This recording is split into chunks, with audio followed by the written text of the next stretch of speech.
Good morning, student.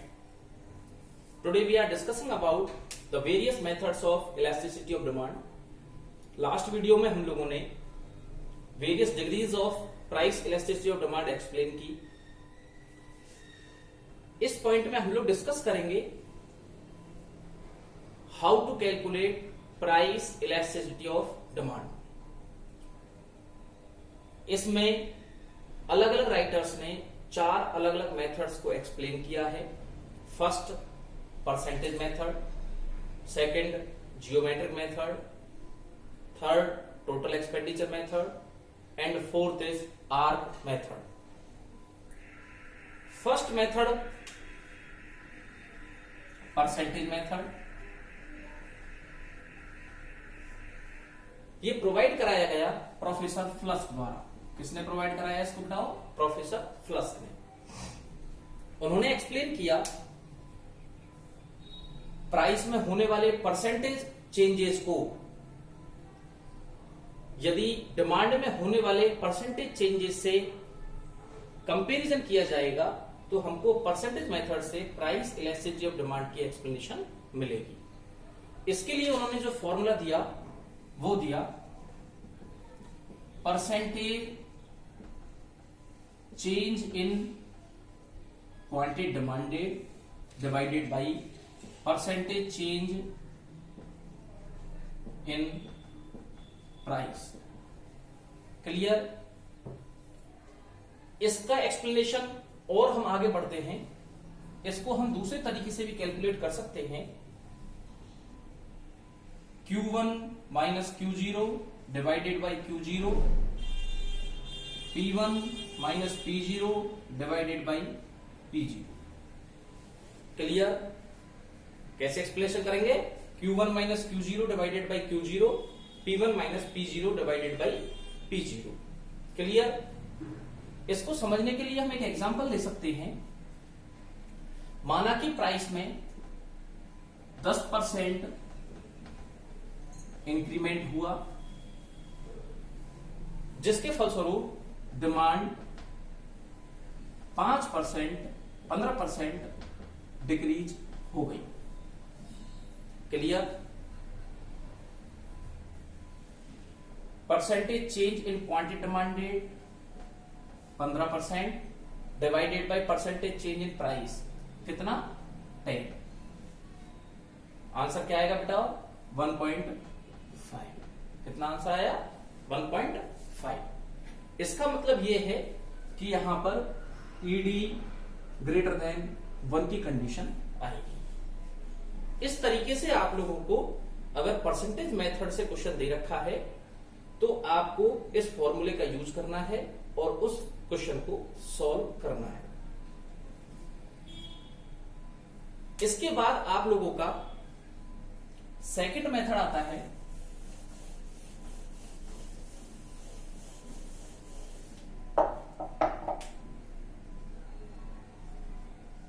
Geometric method.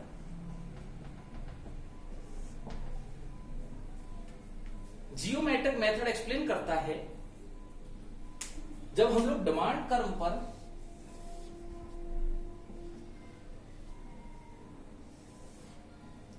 Points को explain करते हैं तो वो जियोमेट्रिक मेथड होता है. जैसा कि आपको पता है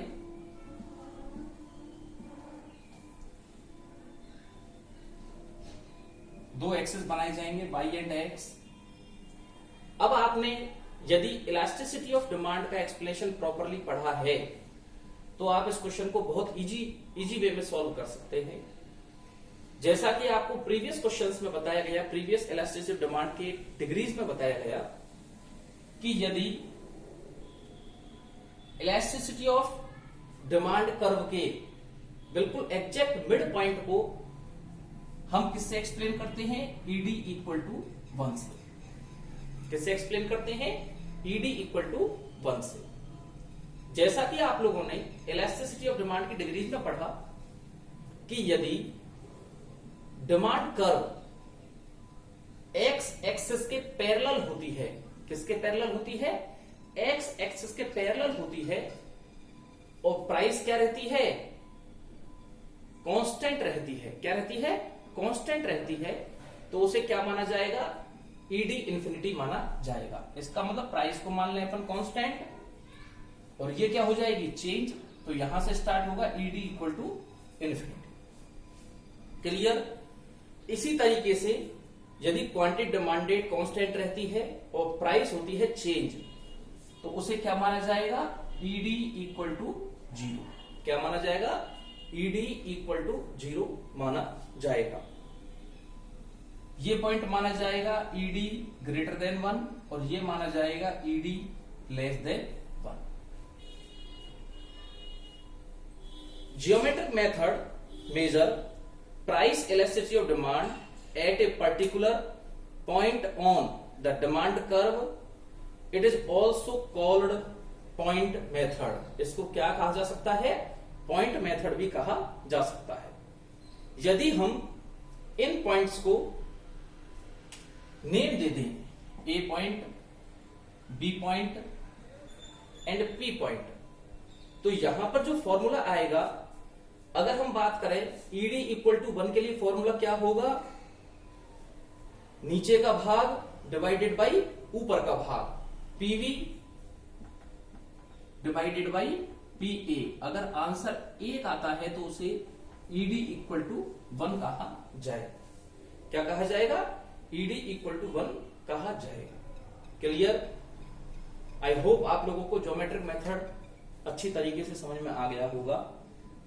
अगर किसी स्टूडेंट को प्रॉब्लम है तो वो मुझे कॉल करके या मैसेज करके अपने डाउट्स क्लियर कर सकता है। इसके बाद थर्ड पॉइंट जो हम लोग एक्सप्लेन करेंगे,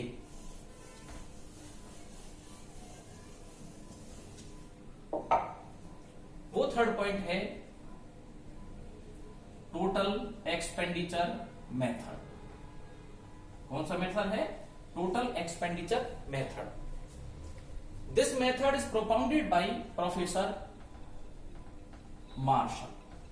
किसने डेवलप किया, प्रोफेसर अल्फ्रेड मार्शल ने इसको डेवलप किया। इनके according price elasticity is calculated on basis of changes in total expenditure due to changes in price. इसको एक्सप्लेन करने के लिए हम केवल 3 डिग्रीज का ही यूज करते हैं। First ED equal to 1, second ED greater than 1 and third is ED less than 1। कौन कौन से 3, ED equal to 1, second ED greater than 1 and third ED less than 1।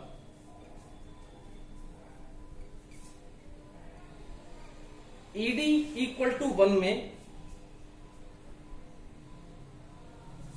यदि प्राइस में चेंजेस होते हैं, किसमें चेंजेस होते हैं, प्राइस में चेंजेस होते हैं, तो भी टोटल एक्सपेंडिचर क्या रहेगा, कांस्टेंट रहेगा। क्या रहेगा, कांस्टेंट।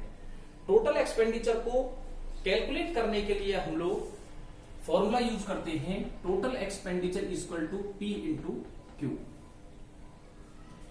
किसी कमोडिटी की जितनी प्राइस है और उस कमोडिटी की जितनी क्वांटिटी डिमांडेड है, उन दोनों को यदि मल्टीप्लाई कर दिया जाए तो हमको टोटल एक्सपेंडिचर कैलकुलेट हो जाएगा। माना कि किसी कमोडिटी की प्राइस 10 रुपए है और हमने उसकी 100 यूनिट्स परचेज की, तो हमारा टोटल एक्सपेंडिचर है 1000 रुपीज का। तो यहां पर ईडी 1 में प्राइस में चेंजेस होने पर भी टोटल एक्सपेंडिचर क्या होगा, constant. Clear. ED greater than 1 में यदि प्राइसेस घटती हैं तो टोटल एक्सपेंडिचर इंक्रीज होगा। यदि प्राइसेस घटती हैं तो टोटल एक्सपेंडिचर क्या होगा, increase and vice versa. It means when price increase then total expenditure will be decrease. Clear. ED greater than में क्या होगा, if with the fall in price of a commodity total expenditure increase and with rise in its price total expenditure decreases, then demand for that commodity is elastic. क्या हो जाएगा? Demand, commodity के लिए demand क्या हो जाएगी? Elastic मानी जाएगी। क्लियर? थर्ड पॉइंट आता है ईडी लेस देन 1। इसको इनइलास्टिक डिमांड भी कहते हैं, इसको इलास्टिक डिमांड कहते हैं और इसको कहते हैं यूनिटरी इलास्टिक डिमांड। इसके अंतर्गत if fall in price of a commodity causes total expenditure on a commodity to increase, it means price decrease होती है तो ऐसी कंडीशन में टोटल एक्सपेंडिचर भी डिक्रीज होगा। क्लियर? प्राइस डिक्रीज होने पर टोटल एक्सपेंडिचर डिक्रीज होगा, प्राइस इंक्रीज होने पर टोटल एक्सपेंडिचर क्या होगा? इंक्रीज होगा। क्लियर? इस तरीके से आप लोगों के टोटल एक्सपेंडिचर मेथड को एक्सप्लेन किया जा सकता है। इसके बाद आप लोगों का फोर्थ पॉइंट आता है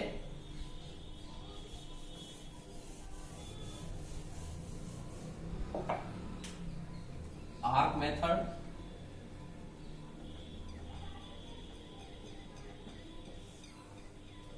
This method is used to measure the ED when there are wide gap in the data available of price and quantity of a commodity.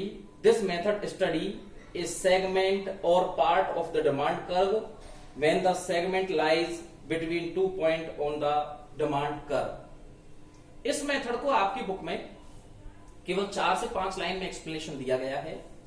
यह मेथड सिंपली तब यूज किया जाता है जब डिमांड और प्राइस में बहुत ज्यादा गैप हो। क्लियर? इसके बाद आप लोगों का यहां तक 4 मेथड कंप्लीट हो चुके हैं। आप लोगों के मेथड्स ऑफ इलास्टिसिटी और डिमांड क्लियर हो चुका है।